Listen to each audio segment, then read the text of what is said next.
My MIL booked a family cruise for everyone except me, so I showed up in the Caribbean on my family's mega yacht. Now she's begging for an invite. My mother-in-law Diane announced the family cruise at Sunday dinner. I've booked us all on a 7-day Caribbean cruise for Christmas. She pulled out printed tickets and started handing them out. One for my husband Brett, one for his sister Amy, one for Amy's husband, one for Brett's brother, one for his brother's girlfriend who'd been dating him for 3 months. Then she sat back down. I waited. What about mine? I asked. Diane looked confused. Oh, I figured you'd want to spend Christmas with your own family. You're always talking about them. I hadn't mentioned my family in months. Brett just sat there eating his potatoes. But I'm Brett's wife. We've been married for 4 years. Diane shrugged. Well, the rooms are already booked. It's 5 people, and the ship doesn't allow 6 to a suite. You understand. The girlfriend who'd been around for 3 months was going, but I wasn't. This wasn't new. Diane had been doing this for years. The family reunion in Vegas? Sorry, the hotel room blocks filled up. The weekend at their lake house? We assumed you were working. The wine tasting tour? It's really more of a blood family thing. But a cruise was different. A whole week watching my husband leave for a vacation I wasn't invited on. Brett tried to smooth it over in the car. Maybe we can book you a ticket separately. You could get a room on a different floor. I asked if he was seriously suggesting I book myself onto a cruise where his entire family already had rooms together. What else can we do? She already paid, he said. What he could do was obvious, but he wasn't going to do it. That's when I called my father. My family had money. Real money. The kind where we had boats with names and houses in multiple countries. I'd never flaunted it because I loved Brett for who he was, not what he had. But Diane had pushed too far. Dad, I said, I need to charter the Mariana for Christmas week. The big one. My father didn't even ask why. Done. Where to? I told him the Caribbean, specifically the same ports the cruise was going to. He laughed. Someone exclude you from something? He knew me too well.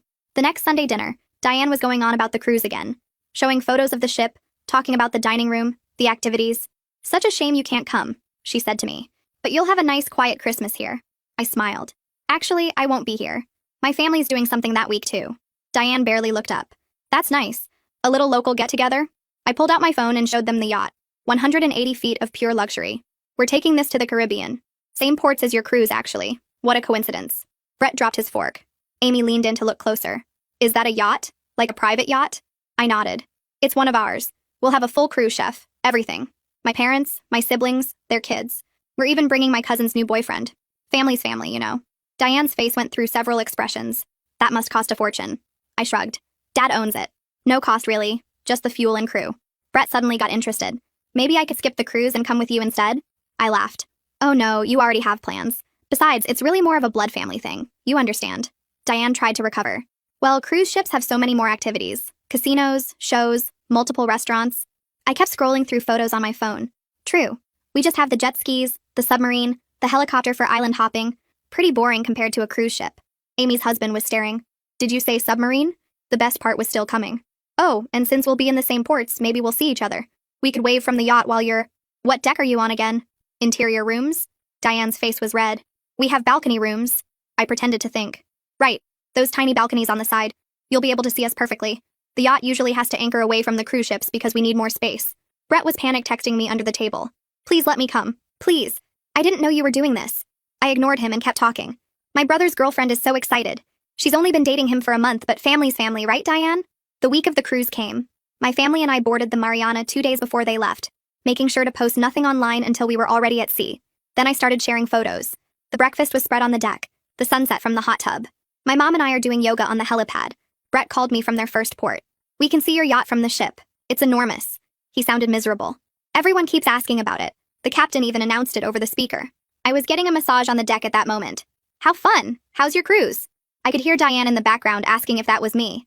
Brett said something muffled, then, Mom wants to know if she can come see the yacht. I told Brett to put his mom on speaker. Sure, Diane can come see the yacht. We'll be docked at Marina Bay tomorrow afternoon around 2. Just take a water taxi from the cruise port. Brett's voice got lighter, almost happy. Really? That's great. Thank you so much. I could hear Diane in the background saying something about how nice that was of me.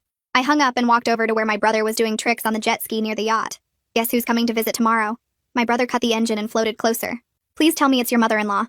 I nodded and he started laughing so hard he almost fell off into the water. My dad was sitting on the upper deck reading and he looked up when he heard the noise. What's so funny? My brother called up to him. She invited Diane to come see the yacht.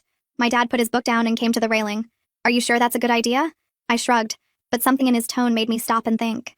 What did I actually want from letting Diane visit? Was I trying to rub her face in what she excluded me from? Did I want an apology? Did I just want her to see that I had my own family who actually wanted me around? I didn't have a clear answer, and that bothered me more than I expected. That evening, my mom found me sitting on the main deck watching the sunset. She sat down next to me without saying anything for a minute. Then she asked quietly what I really wanted from this whole situation. I admitted I didn't know. Part of me wanted Diane to apologize and understand what she'd done wrong. Part of me just wanted her to see exactly what she'd excluded me from and feel bad about it.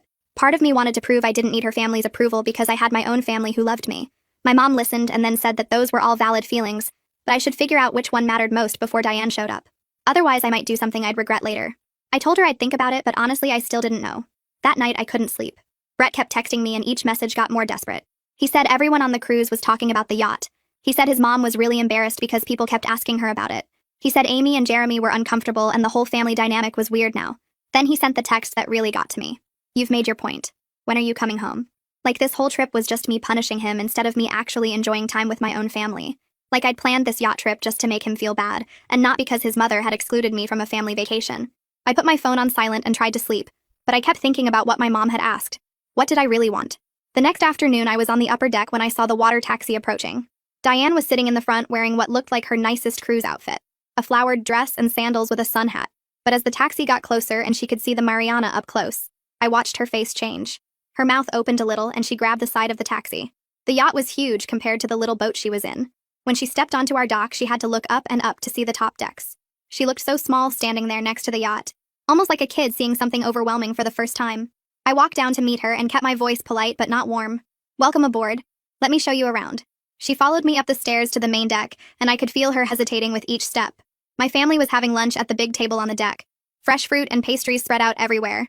My mom stood up when she saw us and walked over with her hand extended. You must be Diane. It's so nice to finally meet you. Her voice was perfectly gracious and polite, but somehow it felt more cutting than if she'd been rude. Like she was showing Diane exactly how you're supposed to treat family. Diane shook my mom's hand and tried to make conversation. She started talking about how nice the cruise ship was, and how many restaurants it had, how there were shows every night and a casino and multiple pools.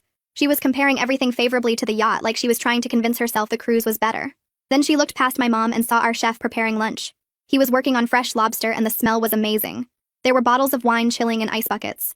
The table settings were actual china and crystal glasses. Diane stopped talking mid-sentence. She just stood there looking at the setup, and I could see her face change as she realized everything she'd been saying was obviously wrong. The yacht was better in every way, and she knew it. She went completely quiet after that and just followed me as I showed her around. I took her to see the hot tub on the side deck, then the jet skis tied up at the back, then the helicopter on the upper landing pad. With each new thing I showed her, Diane got smaller and quieter. She stopped trying to justify the cruise or make comparisons. She just walked behind me silently and nodded when I pointed things out. I started to feel less satisfied with each stop. I'd wanted her to see what she'd excluded me from, but watching her get so obviously humiliated wasn't as good as I thought it would be. It just felt uncomfortable and kind of mean, like I was kicking someone who was already down. My dad must have noticed because he came over and started making polite conversation with Diane. He asked her about the cruise ship and how Brett's family was enjoying their trip. He asked about her other kids and what they did for work. His voice was genuinely courteous and interested. Not fake polite like he was mocking her, but actually kind, which somehow made Diane's treatment of me look even worse by comparison. She stumbled through her answers and kept glancing at me like she was trying to figure out who I really was. Like she'd thought she knew me for 4 years, but was realizing she'd been completely wrong. My dad kept the conversation going easily while Diane got more and more uncomfortable. Finally, Diane cleared her throat and asked if Brett could come visit too. I told her of course he could take a water taxi over whenever he wanted. She looked so relieved and immediately pulled out her phone to text him. I could tell she was hoping his presence would make this whole thing less awkward. Or maybe she thought he could convince me to stop whatever I was doing and just forgive everyone and come home. I watched her type quickly on her phone and hit send. Then she looked up at me with this expression I couldn't quite read. Part embarrassment, part confusion, part something else I didn't recognize. Diane opened her mouth and I could see the words forming before she spoke them. I didn't know your family was so wealthy. I mean, if I had known. I held up my hand and she stopped mid-sentence. I told her the money wasn't the point and never had been. The point was that she'd been excluding me from family events for 4 years, whether it was a cruise or a weekend at the lake house or a wine tasting tour. My family's money didn't change the fact that she'd made me feel like an outsider in my own marriage. Diane's expression shifted from apologetic to defensive, and then back to something like shame. She looked past me at the yacht and then back at my face like she was trying to recalculate everything she thought she knew about me. She started to explain that she really did think I preferred spending time with my own family, that she was trying to be considerate of my needs. I cut her off and asked her directly why Jeremy's girlfriend of 3 months was more family than Brett's wife of 4 years. The question hung in the air between us, and I watched Diane's mouth open and close without any sound coming out. She looked down at her hands and started picking at her cuticle. The silence stretched out, and I didn't fill it. I just waited while she stared at her fingers, and couldn't come up with a single answer that would make sense. A water taxi appeared around the side of the yacht, and I saw Brett climbing out onto our dock. His shirt was wrinkled, and his hair looked like he'd been running his hands through it. He walked across the deck and went straight to his mother first, not to me. He looked around at the yacht with wide eyes and told Diane how incredible it was, how massive, how luxurious. I felt heat spread through my chest watching him try to smooth things over with her, before he'd even acknowledged what she'd done to me. He was still doing it, still prioritizing her comfort over everything else. Diane grabbed his arm and started talking quietly to him, but I could see her gesturing at me and at the yacht. Brett nodded and put his hand on her shoulder like he was comforting her. My brother's girlfriend came up from the lower deck right then with a drink in her hand. She'd only been dating my brother for a month, but she walked right over to Diane and Brett with this warm smile and introduced herself. She shook both their hands and asked about their cruise, genuinely interested and friendly. My brother followed her up and casually mentioned how glad he was that she could join us on such short notice, how his family always made new people feel welcome right away. Diane actually flinched when he said it. Her whole body did this little recoil, and she looked at my brother's girlfriend and then at me, and I could see her making the comparison in real time. Brett finally turned to me and touched my elbow. He asked if we could talk privately, and his voice had this strained quality to it. I nodded and led him to one of the smaller lounges on the side deck. We weren't even sitting down yet when he started talking about how embarrassed his family was, how everyone on the cruise ship kept asking about the yacht, how the captain had made announcements about it. He paced back and forth in the small space, and I realized he still didn't understand why I was upset. He was focused entirely on his family's embarrassment, and not at all on the fact that his mother had excluded me, and he'd let it happen. I told him I didn't charter this yacht to embarrass his family. I chartered it because his mother excluded me from a family vacation, and he sat there and let it happen without saying a single word in my defense. Brett's hands moved in frustration, and he argued that I could have just talked to him about it instead of making this big statement. I reminded him that I did talk to him about it, and his solution was to suggest I book myself a separate room on a different floor. His face changed when I said that, and he went quiet for a second. Brett admitted that suggesting the separate room was wrong, but then he said this whole yacht thing was over the top and making everything worse. I asked him if he would have actually stood up to his mother if I'd just stayed home quietly and accepted being excluded. He looked away from me and stared out the window at the ocean. I waited for him to answer, but he couldn't do it honestly. He knew, and I knew, that he would have just let it slide like he always did. We stood there in silence for a moment, and then I walked back toward the main deck. Brett followed behind me without saying anything else. When we got back to the main area, I saw Diane talking to my mother near the railing. My mom's expression was polite but strained, the way she looked when someone was saying something she strongly disagreed with, but she was too well-mannered to argue. Diane was gesturing with her hands and talking quickly. My mom caught my eye over Diane's shoulder and gave me this subtle head shake. Just a tiny movement that let me know the conversation wasn't going well, and Diane was making excuses instead of taking real responsibility. My phone buzzed in my pocket, and I pulled it out to see a text from Amy. She was asking if she and Porter could come visit the yacht too. I was surprised she was reaching out directly instead of going through Brett or asking Diane to ask for her. I texted back that yes, they were welcome to come over. She responded immediately saying they'd get a water taxi and be there soon. I put my phone away and told Brett his sister was coming. He looked relieved, like maybe Amy's presence would make this whole situation less tense. About 45 minutes later, another water taxi pulled up, and Amy climbed out with Porter behind her. She looked around the yacht with obvious curiosity, but not the defensive attitude Diane had. She walked over to me and asked if we could talk for a minute. I nodded, and we moved away from the group to a quieter spot near the bow. Amy took a breath and apologized for not speaking up when her mom announced the cruise without including me. She said she felt uncomfortable about it at the time, but didn't want to cause family drama by confronting her mother. She admitted that was wrong and she should have said something. I appreciated the honesty, even though it didn't fix what had happened, or change the 4 years of similar exclusions. At least Amy was acknowledging it instead of making excuses. Porter stepped closer and put his hand on Amy's shoulder. He looked at me directly and said what Diane did was messed up, and he told her so at the time. He explained that several family members felt uncomfortable with my exclusion, but nobody wanted to confront Diane because she gets defensive and makes everything worse. Amy nodded and added that her mom has a way of turning any criticism into an attack on her character. We walked back toward the main area where Diane was still talking to my mother, and Brett stood nearby looking anxious. The group dynamics shifted the moment Amy and Porter joined us. Diane was in the middle of explaining something to my mom when she noticed her daughter approaching. Amy sat down across from Diane and the conversation paused. My mom excused herself and went to check on something with the crew. Diane tried to continue her explanation about how cruise ships are actually more fun than private yachts, but her voice trailed off when nobody responded. Amy looked at her mother and said gently that this wasn't the first time she'd excluded me from family events. Diane's face flushed red and she started to argue, but Amy held up her hand. She listed the Vegas reunion, the lake house weekend, the wine tasting tour. Diane got more defensive with each example and insisted there were good reasons for all of them. Brett jumped in to defend his mother and said she just has trouble adjusting to new family members. Amy turned to look at her brother and pointed out that I'd been family for 4 years. She asked how long someone needs to be married before they count as real family. Brett opened his mouth to respond, but nothing came out. The fact that his own sister was holding me accountable when he wouldn't hit me hard. I'd been making excuses for Brett's behavior for years, but watching Amy stand up for me when my own husband couldn't made me realize how deep our marriage problems actually went. This wasn't just about Diane. This was about Brett choosing his mother's comfort over his wife's dignity every single time. Another water taxi pulled up to the yacht, and Jeremy climbed out with Camila right behind him. Diane stood up when she saw them approaching. Jeremy looked uncomfortable as he walked onto the deck, and Camila smiled brightly and waved at everyone. There was this awkward moment where Diane realized her son had brought his girlfriend of 3 months to see the yacht she'd excluded her daughter-in-law from. Jeremy's face went red, and he mumbled something about Camila wanting to see the boat. Camila seemed completely oblivious to the tension, and started asking questions about the helicopter and whether we'd used the submarine yet. My dad appeared and suggested we all have lunch since everyone was here. He signaled to the chef, and within minutes the crew was setting up a full meal on the main deck. We ended up with this surreal situation where Brett's entire family sat on our yacht eating food prepared by our private chef. The lunch spread included fresh-caught fish, grilled vegetables, and some kind of fancy pasta dish I couldn't even pronounce. The conversation was strained and awkward. People made small talk about the weather and the islands we'd visited. Brett tried to act normal but kept glancing at me nervously. I could see my dad watching Brett carefully from across the table. He wasn't saying much, but I knew that look. He was evaluating my husband's character, and clearly finding it lacking. My mom asked polite questions about the cruise ship, and Diane answered in short sentences. Amy and Porter exchanged looks that said they wanted to be anywhere else. Jeremy focused on his food, and Camila kept trying to start conversations that died quickly. Diane made one more attempt to justify herself halfway through the meal. She said she was actually trying to give me a break from family obligations since I'm always so busy with work. My mother had been quiet through most of lunch, but she spoke up for the first time. She said very politely that excluding someone isn't giving them a break. She explained that exclusion tells someone they don't belong. The table went completely silent. Even Camila stopped talking. Diane stared at her plate, and her face turned red again. Brett looked like he wanted to disappear. My dad nodded slightly in agreement with my mom. Nobody knew what to say after that, so we all just finished eating in uncomfortable silence. After lunch ended, Diane asked if she could speak to me privately.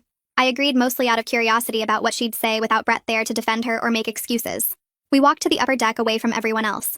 The view was beautiful up there, with the ocean stretching out in every direction and the cruise ship visible in the distance. Requested Reds is on Spotify now. Check out link in the description or comments. Diane stood at the railing for a long moment without speaking. She seemed to be working up the courage to say something. When she finally spoke, her voice was quieter than I'd ever heard it. She admitted that she'd always felt threatened by me because I'm educated and successful.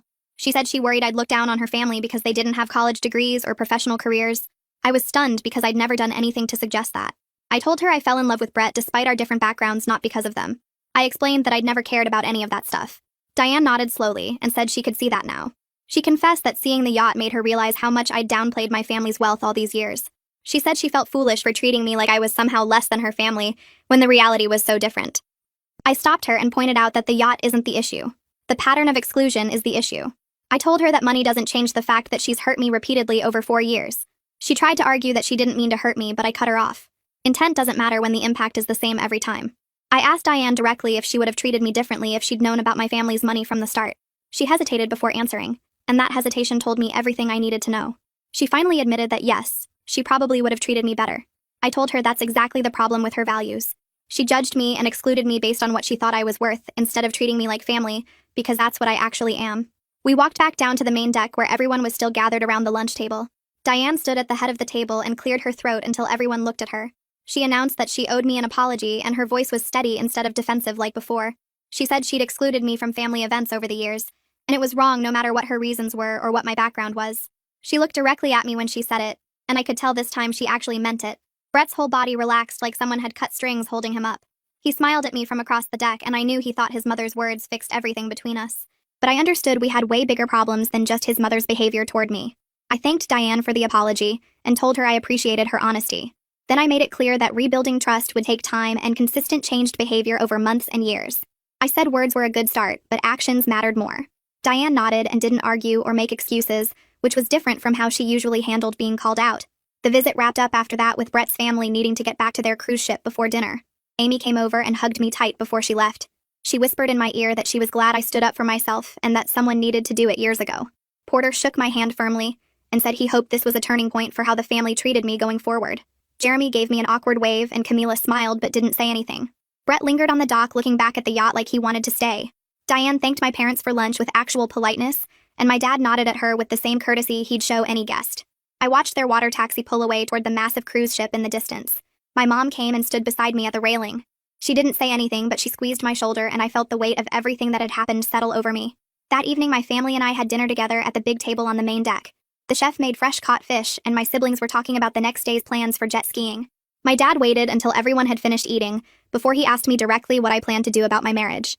The table went quiet, and everyone looked at me. I set down my water glass and admitted I didn't know if Brett and I could recover from this. I said it revealed something basic about how he handles conflict and family loyalty. My brother jumped in and pointed out that Brett had multiple chances to defend me. He said Brett chose his mother's comfort over my dignity every single time it mattered.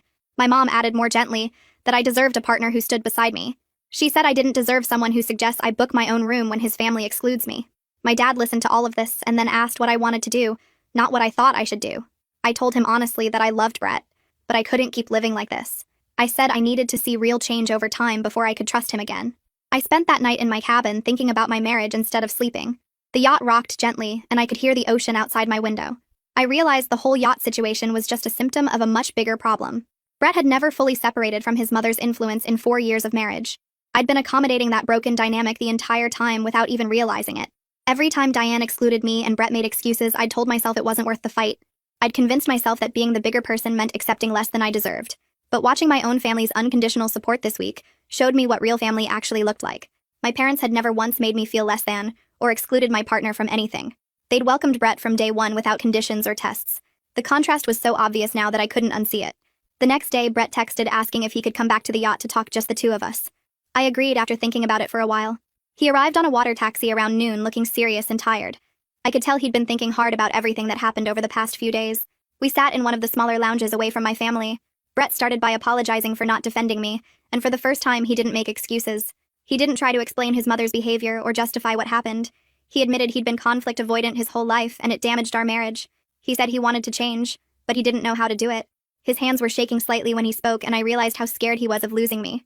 I told Brett that I needed him to understand something important. I said his mother's apology didn't fix what he did to me. Diane excluded me from the cruise, but he allowed it to happen. He even suggested I accommodate her exclusion by booking my own separate room. I said that betrayal came from my own husband, not from my mother-in-law. Brett's face crumpled and he put his head in his hands. He broke down and admitted he'd been scared of his mother's disapproval his whole life. He said he realized now that he'd been sacrificing our marriage to keep her happy. He told me that seeing my family's unconditional support this week showed him how messed up his own family dynamics were. He said he never understood what healthy family relationships looked like until he watched my parents interact with everyone on the yacht. He kept saying he was sorry over and over, but I knew sorry wasn't enough to fix years of choosing wrong. I asked Brett what he was willing to do differently going forward. He lifted his head and wiped his eyes with the back of his hand. He said he wanted to start marriage counseling and set real boundaries with his mother. He talked about finding a therapist and making sure Diane understood she couldn't treat me like this anymore. I listened, but I'd heard promises before when things got bad. I told him I needed to see consistent action over time, not just promises made in a crisis. He nodded and said he understood, but I could see the hope in his eyes, like he thought this conversation meant we were okay now. We weren't okay. We sat there for a while longer, and I told him we needed space to think. I said he should finish the cruise with his family, and I'd complete my yacht trip with mine. He looked disappointed and asked if we could at least talk every day. I said no. We both needed time to figure out what we actually wanted without the pressure of constant contact. He accepted it, but I could tell it hurt him. He asked when we'd talk again, and I said after we both got home. Brett stood up to leave and hesitated at the door. He turned back and asked if I was planning to divorce him. The question hung in the air between us, and I realized I didn't have a clear answer. I told him honestly that I didn't know yet. I said I loved him, but I couldn't stay in a marriage where I was always second to his mother's feelings. I explained that whether we survived depended entirely on his willingness to do the hard work of actually changing, not just talking about change. Brett's face crumpled again, but he nodded. He left without trying to hug me or kiss me goodbye, and I watched the water taxi take him back to the cruise ship. After Brett left, I went back to my cabin and lay on the bed staring at the ceiling. My mom knocked softly and came in without waiting for an answer. She sat on the edge of the bed and asked if I was all right. I told her I didn't know if my marriage was going to make it. She didn't try to give me advice or tell me what to do. She just squeezed my hand and said whatever I decided, she and Dad would support me. That night at dinner, my family didn't ask questions about Brett. My brother made jokes, and my dad told stories about past yacht trips, and everyone acted normal. It felt good to just exist without having to explain or defend myself. The rest of the yacht trip became more relaxed without Brett's family hovering. I actually enjoyed the Caribbean for the first time since we'd arrived. We went snorkeling and I saw sea turtles. We took the helicopter to a tiny island that only had one restaurant. My parents held hands while walking on the beach, and I remembered what a healthy marriage was supposed to look like. My brother's girlfriend sat next to me one afternoon while we were sunbathing on the deck. She said she admired how I handled the whole situation with Diane. She told me she couldn't imagine being excluded like that and still keeping my composure. I appreciated her saying it. It felt good to be around people who naturally included and valued me. The contrast with Brett's family was so obvious now. I realized how much I'd been accepting that I shouldn't have. I'd normalized being treated as less than because it happened gradually over 4 years. But my own family never made me feel that way. They never made Brett feel that way either. They'd welcomed him completely from the start. On the last day of the trip, my dad found me on the upper deck watching the sunrise. He sat down and we were quiet for a few minutes. Then he asked if I was okay financially if I decided to leave Brett. I told him I was fine, that I had my own career and savings. He nodded and said he just wanted me to make decisions based on what I wanted, not what I could afford. I hugged him and thanked him for always having my back. We returned home the day after Brett's cruise ended. I went straight to my parents' house instead of the home I shared with Brett. That evening, Brett texted asking if we could meet to talk. I thought about it for a while before responding. I agreed to dinner at a neutral restaurant, wanting to see him in person to figure out if his promises of change were real or just panic. We met 3 days later at a place halfway between our house and my parents' place. Brett was already there when I arrived. He stood up when he saw me and looked nervous. We ordered food, and then he pulled out his phone. He showed me confirmation emails for his first therapy appointment scheduled for the following week. He'd also found a marriage counselor who had availability and booked our first session. I was genuinely surprised that he'd actually followed through so quickly. Usually Brett talked about doing things and then never got around to them. Brett also told me about a conversation he had with his mother on the cruise. He said he sat Diane down and set a clear boundary that she needed to treat me with respect, or he'd limit contact with her. I asked how she reacted, and he admitted she didn't take it well. She cried and said he was choosing me over his family. He told her I was his family, and she needed to accept that. He said it was one of the hardest conversations he'd ever had, but he didn't back down even when she got upset. This was completely new behavior for Brett. In 4 years of marriage, I'd never seen him stand up to his mother like that. I asked what happened after, and he said Diane barely spoke to him for the rest of the cruise. Amy told him later that their mom spent a lot of time in her cabin. I could tell Brett felt guilty about it, but he also seemed proud that he'd actually done it. I told him I was willing to try counseling, but I needed him to understand something important. I said I needed to see sustained change over months, not just initial effort that faded away. I'd seen him make promises before and then slip back into old patterns when things got comfortable again. He agreed and said he understood why I couldn't just trust him right away. Then he asked if I was moving back home, and I said not yet. I told him I needed to stay at my parents' place for a while longer. He looked hurt, but he didn't push me or try to convince me. He said he respected my boundaries and would wait until I was ready. That response alone showed more respect for my needs than he'd demonstrated in years. We finished dinner and he walked me to my car. He asked if we could have dinner again next week after his first therapy session, and I said yes. Driving back to my parents' house, I felt something I hadn't felt in weeks. It wasn't hope exactly, but it wasn't despair either. Maybe it was just possibility. Over the next few weeks, Brett sent me photos of his therapy appointment confirmations and brief updates after each session. He didn't share details, which I appreciated because it meant he was taking it seriously instead of performing for me. 3 weeks in, he texted that his therapist identified something called enmeshment with his mother, and he was working on recognizing when he prioritized her feelings over mine. I could see him actually thinking about his responses now instead of just reacting the way he always had. When his mom called during one of our dinners together, he let it go to voicemail instead of answering immediately like he used to. Small things, but consistent. Then Diane texted me directly asking if we could meet for coffee. I stared at the message for a full day before responding. Part of me wanted to ignore it, but I was curious what she'd say without Brett there to manage the conversation.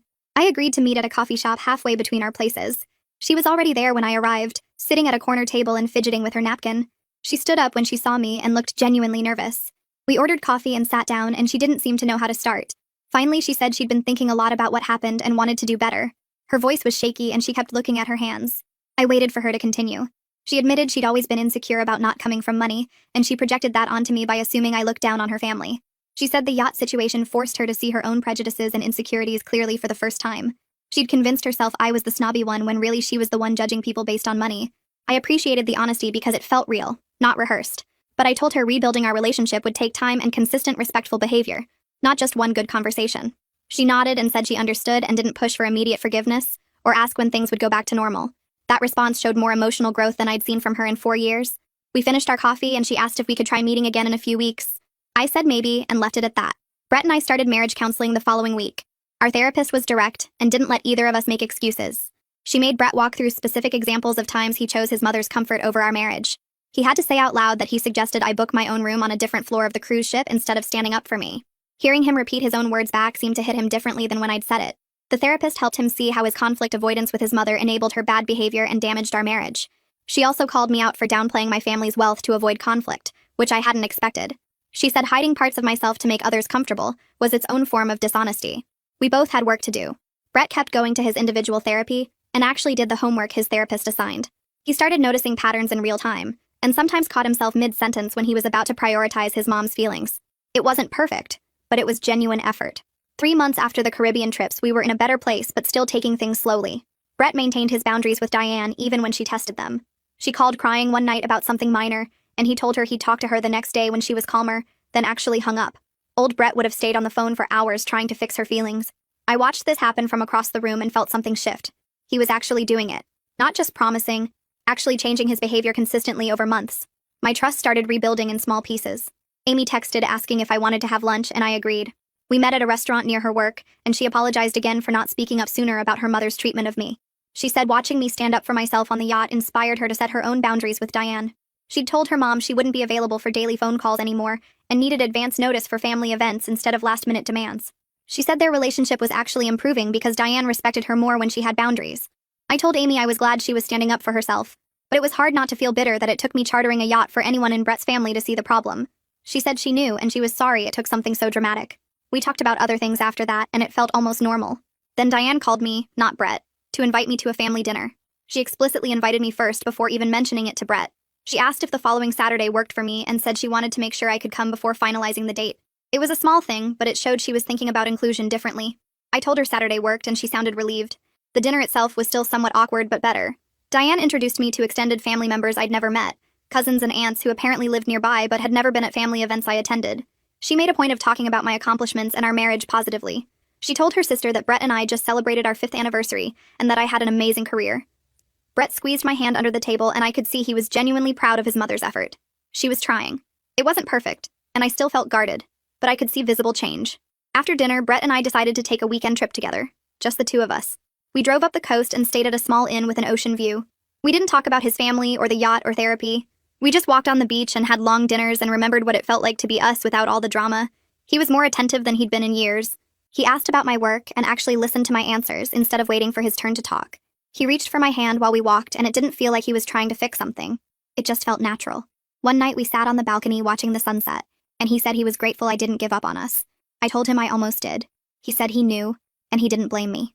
We sat there quietly for a while, and I remembered why I fell in love with him in the first place. Before his mother's behavior and his inability to stand up to her had created this wall between us. 6 months later, I started packing my things to move back into our house. Brett helped me carry boxes from my apartment, and we worked quietly together, and it felt different from before. He'd been showing up consistently, calling when he said he would, standing up to Diane when she tried to overstep. The first night back in our bedroom felt strange but also right, like we were building something new instead of returning to what broke. He'd defended our marriage to his mother 3 times in the past month alone, telling her clearly that my needs came first. We still had hard conversations sometimes, but he didn't shut down or make excuses anymore. 2 weeks after I moved back, Diane called me directly instead of going through Brett. She asked if I had any preferences for dates for a family weekend at the lake house, and I almost dropped my phone. She wanted my input before finalizing anything, checking my schedule first, asking what activities I'd enjoy. I suggested mid-June and mentioned I liked kayaking, and she wrote it all down and said she'd plan around what worked for me. When the weekend came, I felt genuinely welcomed instead of tolerated, and Diane introduced me to her lake house neighbors as her daughter-in-law with actual pride in her voice. She asked my opinion on dinner plans and included me in conversations naturally, and it mattered more than I expected. Brett noticed me relaxing throughout the weekend and squeezed my hand while we sat on the dock. My parents invited both families to dinner at our house a month later, and I was nervous about how everyone would interact. Diane arrived early and brought flowers, and she was respectful and warm with my mother, asking about her garden and actually listening to the answers. My dad and Brett's father talked about golf while Brett stood beside me looking relaxed instead of tense. He wasn't trying to manage everyone's feelings or smooth over awkward moments. He was just present and comfortable. Amy helped me set the table and whispered that she'd never seen her mother this at ease with my family. Watching both families laugh together over dessert showed me how far we'd actually come. For our 5th anniversary, Brett planned a small private trip to a bed and breakfast in wine country. We spent 3 days walking through vineyards and having long dinners, and on our last night he gave me a necklace with both our family's birthstones twisted together in the design. He told me he was grateful I didn't give up on us when it would have been easier to leave. I held the necklace and realized that standing up for myself on that yacht saved our marriage instead of ending it, and that sometimes the hardest thing and the right thing are exactly the same. And that's the wrap-up. I always try to make sure there's something real to take away from each story. If this one gave you even a small idea, that's a win.